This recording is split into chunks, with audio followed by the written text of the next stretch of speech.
आगे बढ़ते हैं, बड़ी खबर है। सीएम गहलोत का बड़ा फैसला, विश्नोई जाति को ओबीसी में शामिल करने के लिए सीएम ने सिफारिश भेजी है। ये बड़ी खबर आपको दे रहे हैं। सीएम गहलोत का ये बड़ा फैसला है, विश्नोई जाति को ओबीसी में शामिल करने के लिए सीएम ने सिफारिश भेजी। राज्य सरकार ने केंद्र सरकार को लिखा पत्र। जिस तरह से राज्य में विश्नोई समाज ओबीसी में है शामिल, ठीक उसी तरह से केंद्र में भी हो शामिल, ये कहा गया। राज्य की 30 विधानसभा सीटों पर इस जाति का प्रभाव है और विधानसभा उपचुनाव से पहले ये सिफारिश भेजी गई है। इसके भी कई मायने हैं। राज्य सरकार ने केंद्र सरकार को पत्र लिखा और उसमें कहा गया कि जिस तरीके से राज्य में विश्नोई समाज ओबीसी का हिस्सा है, ओबीसी में शामिल है, ठीक उसी तरीके से केंद्र में भी उनकी भागीदारी हो, केंद्र में भी वो शामिल हों। ये पत्र आपके सामने है। राज्य की 30 विधानसभा क्षेत्र या फिर 30 सीटें ऐसी हैं जहां पर इनका प्रभाव है, विश्नोई समाज का, विश्नोई जाति के लोगों का प्रभाव है।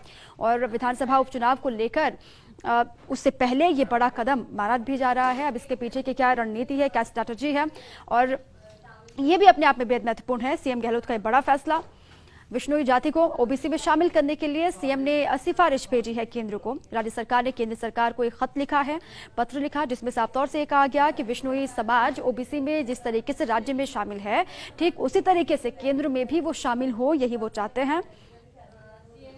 और ये जानकारी भी बेहद महत्वपूर्ण कि राज्य की 30 विधानसभा सीटें ऐसी हैं जिन पर बेहद प्रभावी विश्नोई समाज भी है, और इसीलिए इस खबर को जोड़कर भी विधानसभा उपचुनाव से देखा जा रहा है। सुपर एक्सक्लूसिव ये तस्वीर आपके सामने। राज्य सरकार ने केंद्र सरकार को पत्र लिखा, सिफारिश की है सूबे के मुखिया अशोक गहलोत ने। लंबे वक्त से इस पर भी विचार हालांकि किया जा रहा था, अब बड़ी खबर है। इसी पर अधिक जानकारियों के साथ मेरे से ऐश्वर्य प्रधान जुड़ चुके हैं। ऐश्वर्य, अब साफ तौर से इसको लेकर मंथन भी काफी लंबे वक्त से चला, अब सिफारिश कर दी गई है सीएम अशोक गहलोत की तरफ से। देखिए, ये ठीक वैसा ही मामला जैसे भरतपुर और धौलपुर के जाटों को केंद्र में ओबीसी में शामिल नहीं किया गया था, वैसे ही विश्नोई समाज को लंबे समय से इंतजार है। मुख्यमंत्री अशोक गहलोत ने पत्र लिखा है, केंद्र सरकार को पत्र लिखा है, और मुख्यमंत्री राज्य सरकार भी चाहती है कि केंद्र में विश्नोई समाज को आरक्षण मिले उसी तरह से जैसे क्योंकि जब ये आरक्षण दिया गया था, जाटों को दिया गया था, विश्नोई समाज को दिया गया था और राजस्थान के तमाम जाटों को दिया गया था।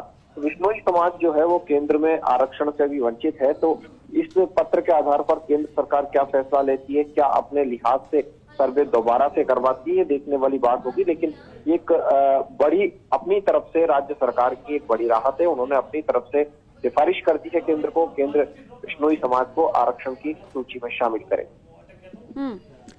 ऐश्वर्य, चूंकि विधानसभा के उपचुनाव भी 3 सीटों को लेकर होने हैं, उससे पहले ये सिफारिश करना, इसके पीछे भी कोई रणनीति समझ में आती है क्या? क्योंकि राज्य की 30 विधानसभा सीटें ऐसी हैं जहां पर इनका प्रभाव है।